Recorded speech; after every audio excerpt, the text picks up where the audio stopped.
মানসিক চাপ দেওয়া মানুষগুলো হত্যাকারীর থেকেও বেশি ভয়ঙ্কর, কারণ এরা একটা মানুষকে নিঃশ্বাস করে দেয়। যে মানুষগুলো মানসিকভাবে চাপ দেয়, মানসিকভাবে প্রেশারাইজ করে, সেই মানুষগুলো আসলে খুব ভয়ঙ্কর। এদের থেকে দূরে থাকুন, ভালো থাকতে পারবেন। টিনের ঘরে দামি কমা শখের ফার্নিচারে সাজানো আমার সংসার, যে নিয়মে প্রতিদিন ঝকঝকে পরিষ্কার পরিপাটি রাখি। আর মানি সেভিং টিপস, টাকা জমানোর গোপন কৌশল। তো নতুন দিনে নতুন আরেকটি ভ্লগ ভিডিও নিয়ে হাজির আমি আপনাদের মাঝে সাভানা, ভারতের ছোট্ট একটা গ্রাম শীতলকুচি জেলা থেকে বলছি। তো welcome back to my channel. আসসালামু আলাইকুম। তোমরা সবাই কেমন আছো? আমি আশা করি তোমরা সকলেই ভালো আছো। আলহামদুলিল্লাহ আমিও ভালো আছি, আর আমার পরিবার পরিজনদের নিয়ে আলহামদুলিল্লাহ আমি ভালোই আছি। আর আমার প্রাণপ্রিয় কলিজা আপু ভাইয়ারা তোমরা সবাই কেমন আছো? আমি আশা করি তোমরা সকলেই ভালো আছো। তো বরাবরের মতো না ব্লগটা আমি সন্ধ্যা থেকেই শুরু করে দিলাম। তো চলো ব্লগটা দেখতেই থাকো, আশা করি খুবই ভালোই লাগবে। আর টিনের ঘরে দামি কমা শখের ফার্নিচারে সাজানো আমার সংসার, যে নিয়মে প্রতিদিন ঝকঝকে পরিষ্কার পরিপাটি রাখি। আর টাকা জমানোর গোপন কৌশল। তো এই যে দেখুন, এখানে বাসনপত্রগুলো এখানে নিয়ে বসেছি, কারণ রান্না তো করতে হবে, তাই না? আর রান্নার সময় না বাসন কোসন এলোমেলো হয়ে থাকে, এখানে কাচরা ওখানে কাচরা হয়ে থাকে। যখন রান্না শেষ হয়ে যায় তখন কিন্তু সব কিছু আগের জায়গায় যেরকম ছিল সেরকমই পরিপাটি চকচকে ঝকঝকেই থাকে। হ্যাঁ, প্রত্যেকেরই ঘরে দেখবেন রান্নার সময় রান্নাঘরে একেবারে অগোছালো থাকে, সমস্ত মানে কাচরা থাকে, বাসন কোসন নোংরা থাকে। একটা বাসনে শাক রান্না করে রাখলাম, একটাতে ডাল রান্না করে রাখলাম, একটাতে মাছ বা সবজির ছিলকা, এরকম নোংরা হয়, কিন্তু রান্নার শেষে আবার সুন্দরভাবে সাজিয়ে গুজিয়ে রাখা যায়। তো এখানে দেখতে পাচ্ছেন আমলকি, আমি আজকে ব্যাগ ডেলিভারির জন্য গিয়েছিলাম, তো ওখানে আমলকি 20 টাকা 250 গ্রামের দাম। তো বললাম যে 30 টাকা দেবো, 500 গ্রাম দাও। তো 30 টাকাতে 500 গ্রাম দিয়েছে। আর যে এখানে রসুন আছে 250 গ্রাম, আর আদা আছে 250 গ্রাম। যেহেতু ঠান্ডার সময় রসুন আদা বেশি করেই আমরা খাই আর কি, তো সেই জন্য আদা রসুন আমি নিজে হাতেই বেছে নিয়েছি আর কি। তো যাই হোক, আমলকি আমি কাঁচায় খাবার জন্য প্রত্যেকদিনই একটা একটা করে কাঁচা খাবো, সেই জন্য আর কি নিয়ে এসেছি। চুলের ক্ষেত্রে আমলকি কিন্তু খুবই উপকার। আর টাকা জমানোর গোপন কৌশলটাও তোমাদের কাছে শেয়ার করতেছি। এখানে চা করে ঢেকে রেখে দিয়েছি। এই কাপের যদি 1 কাপ পুরো চা না হয়, ঠিক আমার শান্তি হয় না। এই কাপে কিন্তু একেবারে 500 গ্রাম চা ধরে। তো এই চা, এখানে চা থাকে তুলসী পাতা, কারি পাতা, জোয়ান, আদা, তেজপাতা, তো এইগুলো দিয়ে আমি একটু লবণ চিনি দিয়ে আমি চা খাই না, বাস এতটুকু। আমার মেয়েও চিনি ছাড়াই চা খায়। এখন এই শুকনো মুড়ি আর যে চা, আমি 2 বেলা শুকনো মুড়ি আর চা খাই, খেতে ভালোবাসি আর কি। তো যাই হোক, টাকা জমানোর কৌশলটা, গোপন কৌশলটাও তোমাদের কাছে আমি শেয়ার করতেছি। দেখুন, টাকা জমানোর গোপন কৌশল, আমি সেই বিষয়ে তোমাদের কাছে আলোচনা করব। গোপন কৌশলটা একটাই, সেটা বুদ্ধিটা নিজেকেই খাটাতে হবে। সেই গোপন কৌশলটা জানার জন্য ব্লগটা দেখতেই থাকো। তো গোপন কৌশলটা কি? মনে করো সংসার খরচ থেকেই তো আমাদের টাকাটাকে সেভ করতে হবে, তাই না? তো সংসার খরচটা বুদ্ধিমতো করতে হবে, মানে বুদ্ধি নিয়েই করতে হবে। যেখানে লাগবে 500 গ্রাম মাছ, সেখানে 400 গ্রাম নিয়ে আসলাম বা 300 গ্রাম নিয়ে আসলাম।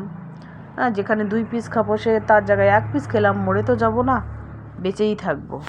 তো যেখানে 1 কিলো আলু লাগে, সেখানে 500 গ্রাম দিয়ে চালিয়ে দেবো। যেখানে মানে পরিমাণে কম কম করে আর কি রান্না করব, দেখবেন সংসার খরচ থেকে কিন্তু 500, 1000 বা 2000 টাকা এমনিতেই সঞ্চয় হয়ে যায়। আর যদি সেই বুদ্ধিটা খাটাতে না পারো, 2 হাত দিয়ে খালি খরচ করো, যেখানে পেঁয়াজ লাগবে সবজিতে 5টা, সেখানে 5টাই যদি দিয়ে দাও, তাহলে কিন্তু জমা তো দূরের কথা, মানে কি বলবো, আর ধার দেনা করেই সংসারটাকে পরিচালনা করতে হবে। সেই জন্য এই গোপন কৌশলগুলো তোমাদের জানানো উচিত। আর প্রত্যেকেরই হাজবেন্ড কিন্তু সন্ধ্যার সময় মানে বাজার খরচ করে কিন্তু বাসায় ফেরে, পকেটে 10 টাকা 20 টাকা কিন্তু প্রত্যেকেরই হাজবেন্ডের থাকে। কিন্তু হাজব্যান্ডকে বলে কয়ে 10 টাকা করে যদি প্রত্যেক দিনে নাও রাত্রিবেলা, তাহলে হচ্ছে মাসে 300, যদি 20 টাকা নাও তাহলে হচ্ছে 600। তো কোনো দিন 10 টাকা পাবে পকেটে, কোনো দিনও 20 টাকা, কোনো দিনে 5 টাকা।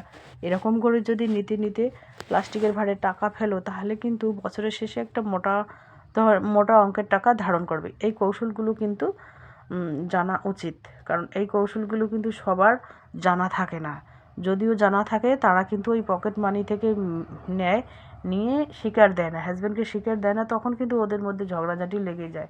কিন্তু টাকাটা নেওয়ার আগেই কিন্তু ডিসকাস করতে হবে, মাসোরা করতে হবে যে আমাকে প্রত্যেক দিনে 10 টাকা পাও, 5 টাকা পাও, 20 টাকা পাও, দিতেই হবে। আমি কিন্তু প্লাস্টিকের ভারে হোক, মাটির ভারে হোক জমাবো, জমিয়ে একটা জিনিস করব, সেই জিনিসটি এই জিনিসটা করব। তখন কিন্তু সে তার হাজব্যান্ড মানা করবে না। আর যদি তুমি মনে করো হাজব্যান্ডের পকেটে 500 টাকা আছে, ওখান থেকে যদি 100 টাকা সরিয়ে রাখো আর যদি স্বীকার না দাও, তাহলে তো ঝগড়াঝাটি প্রত্যেক দিনেই লাগবে। তো সেই দিক দিয়ে আর কি ধ্যান রাখতে হবে। এই কৌশলগুলো কিন্তু জানা দরকার আমাদের।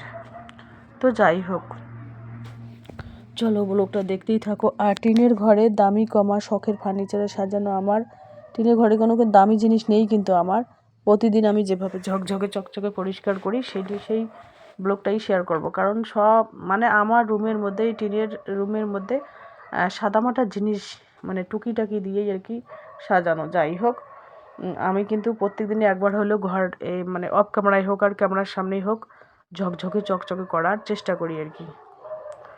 তো এই যে দেখতেই পাচ্ছেন, এভাবে টিনের বেড়া যদি মোছামুছি একবার করা যায় সারাদিনে, তাহলে ধুলোবালি অত লাগে না। আবার মাকড়সার যে জাল আছে সেগুলো কিন্তু বাঁধে না আর কি। এই যে দেখতে পাচ্ছেন, এভাবে আর কি মুছে নিচ্ছি।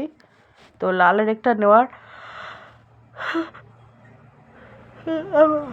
একটা রুমের মধ্যে রাখা খুবই উপকার হয়েছে, কারণ এই লাল রেকের মধ্যে কিন্তু যেইগুলো প্রত্যেক দিনে নিত্য নতুন জিনিস লাগে, কাপড় চোপড়, সেগুলো আমি এই লাল রেকের মধ্যে গুছিয়ে রাখি।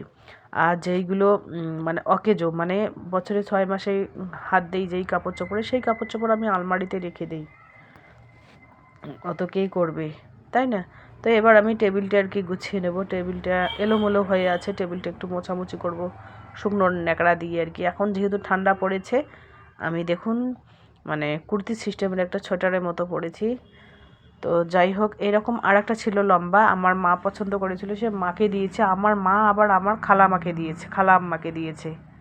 হ্যাঁ, যে বোতাম নেই সামনে, এক ঢালা। এগুলো কিন্তু 600-700 এরকম দাম এইগুলোর। পাইকারি দামে হয়তো একটু কম হবে, কিন্তু এরকম দাম আর কি। তো চলো দেখতেই থাকো। আমার যেহেতু প্রত্যেকদিন বিকাল 4টায় ব্লগ আসে, সেই জন্য কিছু না কিছু ব্লগ তো তোমাদের কাছে শেয়ার করতেই হবে, তাই না? তো আমার যেহেতু এই রুমের মধ্যে থাকা খাওয়া সব কিছু এই রুমের মধ্যে ম্যানেজ করে নিতে হয়। তো এবার আমি টেবিলটা একটু ঝাড়াঝাড়ি করে নেব। আর এই যে গ্লাস পেয়েছি মানে 5টা গ্লাস ছিল, 5টার মধ্যে 4টা হারিয়ে গিয়েছিল। আর আর একটা ছিল, একটা গ্লাস, এত বড় বাড়িতে একটা গ্লাস দিয়ে কিন্তু হয় না। তারপরে গ্লাস বেরিয়েছে, যেভাবে হোক বেরিয়েছে আর কি গ্লাস। আর আমার কিন্তু রান্নাঘরে যখন আমি রান্না করি, তখন কিন্তু আমার অল্প বাসনে পোষায় না। ঠিক আমার হাজব্যান্ড বলে যে হ্যাঁ, আমরা 2টো লোক রান্না করে খাই, এতগুলো বাসন কোসন লাগবে না, কিছু তুলে রাখো, তোমার প্রেশারাইজ হবে। আমি বলি না, আমার বেশি বাসন কোসন না হলে আমার ঠিক শান্তিই হয় না রান্না করে। তো চলো ব্লগটা দেখতেই থাকো, আশা করি খুবই ভালোই লাগবে। আর এবার আমি মশলার শুকনো জারগুলো আর কি মুছে নেব। মানে আমি সারাদিনের টাইম পাই না যে ডিপ ক্লিন করব, মশলার ডিব্বাগুলো জারগুলো মানে গ্যাস চুলে টুলে এগুলো ডিপ ক্লিন করব, সেইটাই কিন্তু আমার সময় হয়ে ওঠে না। ছোটো দিনের বেলা মানে রান্না করতে খেতেই 12টা 12:30 বেজে যায়। তারপরে যদি গেলাম ডিম ডেলিভারি বা ব্যাগ ডেলিভারির জন্য, ওখান থেকে এসেই 3টে 3:30 বেজে যায়। তখন নামাজ পড়ে একটু খেয়ে ঘুম তো পড়ার দূরেরই কথা, মুরগিদের খাবার দাও রে, নামাজ পড়ো রে, বাচ্চা রান্না হচ্ছে কি হলুদের ডিব্বা পড়ে গেলো, হলুদগুলোও পড়ে গেলো মুছতে মুছতে। আজকে সকালে রান্না আর রাতের ব্লগ একসাথে আর কি শেয়ার করতেছি। রাইস কুকারে ভাত বসিয়ে দিয়েছি, এখানে 7 মিশালি শাক আর কি ভাজা করব তেল দিয়ে চুকচুক করে। আর একটা কুমড়ো শাক আছে, ওটা ঝোল করব।